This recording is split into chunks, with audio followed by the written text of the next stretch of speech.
Tipu Sultan was a ruler of the Kingdom of Mysore in South India, born in 1751 and he died in 1799. He was a powerful, advanced and wealthy Muslim ruler and the last strong challenger of British rule in India. He was referred to by the Brits as the Tiger of Mysore. In Kate Brittlebank's book, Tiger, the Life of Tipu Sultan, she describes Tipu as the last bulwark against British imperial desires. After 30 years and 4 Anglo-Mysore wars, the British managed to eventually defeat Tipu and he was killed on the battlefield. After Tipu fell, the next big rebellion against the British was not until the First Indian War of Independence in 1857.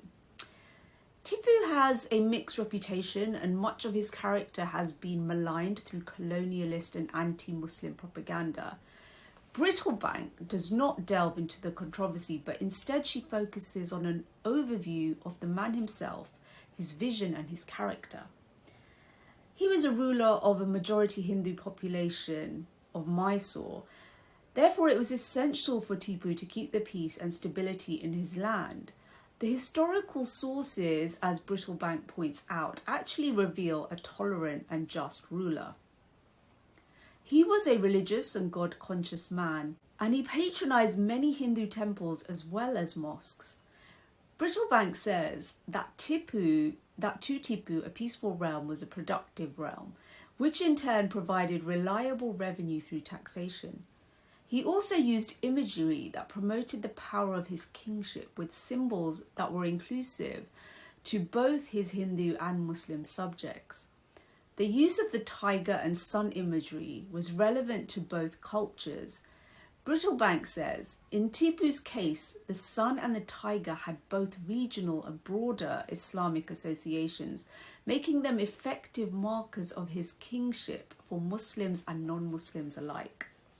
Historian Bhupendra Yadav states, Tipu Sultan would have remained a despised fanatic but for a discovery in the records of the Sringeri Math or monastery in 1913 were found 21 letters written by Tipu to the priest of this monastery, whom he reverently called Jagat Guru.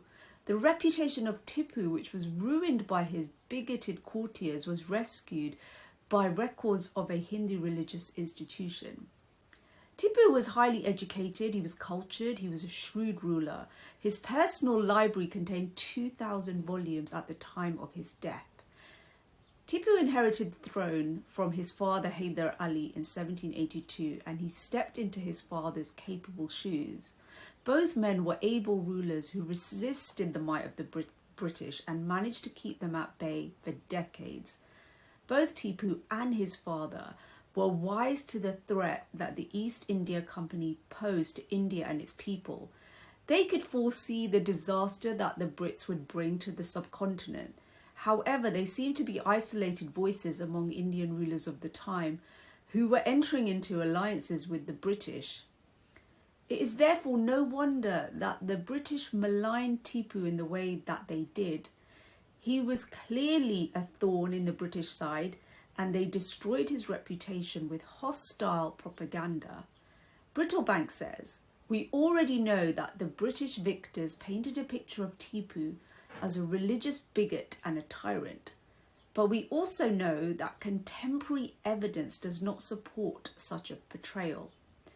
There is a historical context to the British attitude towards Muslims in India, which goes back at least as far as the Crusades. Brittlebank says, the hostile rhetoric of the British drew upon imagery with deep roots in Europe. As a result of the old animosity between Christendom and Islam, which had begun with the Crusades, the emphasis on Hyder and Tipu as Mohammedans would have resonated strongly with their non-Indian audience. This attitude and treatment of Muslims in India only got worse after the 1857 War of Independence, as the British blamed the Muslims for being behind the revolt.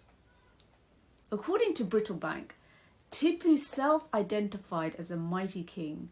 The tiger imagery, which he used extensively, was intentional and had a clear purpose. She says Tipu's use of tiger imagery, either a stylized tiger stripe known as a babri or a representation of an actual tiger, usually just the head, was designed to convey his awesome power and demonstrate his close connection with the divine. He had several tiger ornaments, the most famous being the mechanical toy tiger, which represented a tiger mauling a European soldier. This forms part of the loot that the British took from India and brought to Britain. The toy tiger has been displayed in the Victoria and Albert Museum since 1880. In fact, much of Tipu's extensive wealth and possessions, including his books, were taken from India. Brittlebank says, so extensive was the looting, numerous artefacts associated with him can be found scattered across the British Isles in museums and other collections, from the National Museum of Scotland in Edinburgh to Powys Castle in Wales to the Victoria and Albert Museum in London. Despite Tipu's courage, strength and military prowess, he succumbed to the British 1799 on the battlefield. During the Fourth Anglo-Mysore War, the British stormed Tipu's capital and breached the fort. Tipu joined the battle and was wounded. A British soldier tried to steal his jewelled belt, and Tipu tried to strike him with his sword, but was shot and killed.